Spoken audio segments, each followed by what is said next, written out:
La mer s'étendait à perte de vue, grise et menaçante, comme si elle gardait un secret millénaire. Marie-Claire consultait encore une fois les rapports de production sur son écran.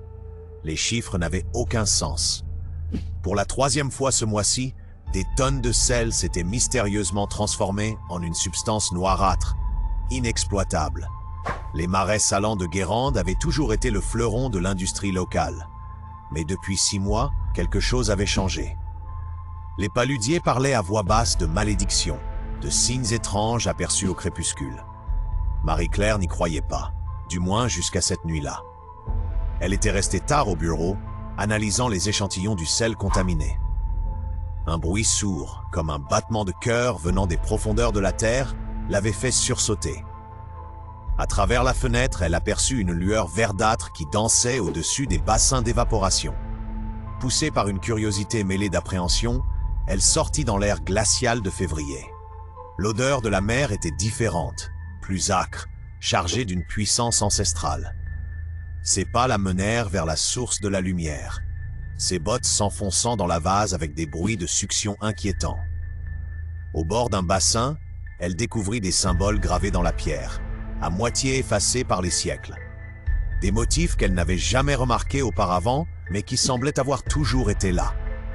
Un ancien paludier lui avait parlé des faiseurs de sel, une confrérie mystérieuse qui aurait pratiqué des rituels oubliés pour garantir l'abondance du sel.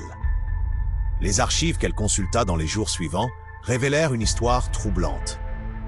Au XVIIe siècle, lors de l'industrialisation des marais salants, des dizaines de travailleurs avaient disparu mystérieusement. Les registres mentionnaient des accidents, mais les témoignages évoquaient des ombres qui marchaient sur l'eau et des chants incompréhensibles portés par le vent. Une semaine plus tard, l'équipe de nuit signala la disparition d'Antoine, un jeune ouvrier. On retrouva ses bottes au bord d'un bassin, rempli d'un sel noir comme de l'obsidienne. Le lendemain, 2 autres disparurent.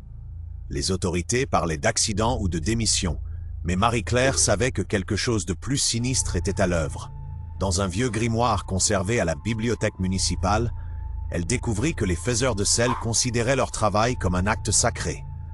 Chaque grain de sel était béni, chaque bassin consacré par des rituels complexes.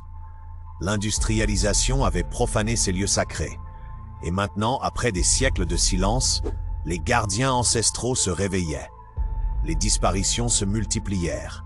La production s'effondra. Les bassins se teintaient de noir les uns après les autres, comme si une infection se propageait dans les marais. La nuit, des chants gutturaux résonnaient sur les eaux stagnantes, et des silhouettes translucides dansaient sur les digues. Marie-Claire comprit que les faiseurs de sel réclamaient leur dû. Dans les archives, elle trouva la description d'un rituel de pacification, mais il exigeait un sacrifice.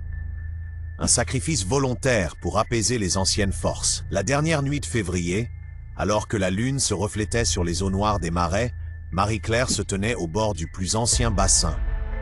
Les symboles gravés pulsaient d'une lueur verdâtre et le sel noir tourbillonnait comme animé d'une vie propre. Elle savait ce qu'elle devait faire. Les paludiers racontent maintenant que les marais ont retrouvé leur équilibre. Le sel est redevenu blanc et pur, mais parfois, quand le soleil se couche, on aperçoit une silhouette féminine qui marche sur l'eau, veillant sur les anciennes traditions. Et dans le sel de Guérande, certains affirment distinguer parfois des cristaux d'un noir profond, comme un rappel du prix à payer pour avoir oublié les anciennes façons. Les faiseurs de sel n'ont jamais vraiment disparu. Ils attendent, patients comme les marées, que les hommes se souviennent que certaines choses ne peuvent être industrialisées. Car le sel n'est pas qu'une marchandise, c'est un don sacré de la mer, et ses gardiens ne pardonnent pas à ceux qui l'oublient.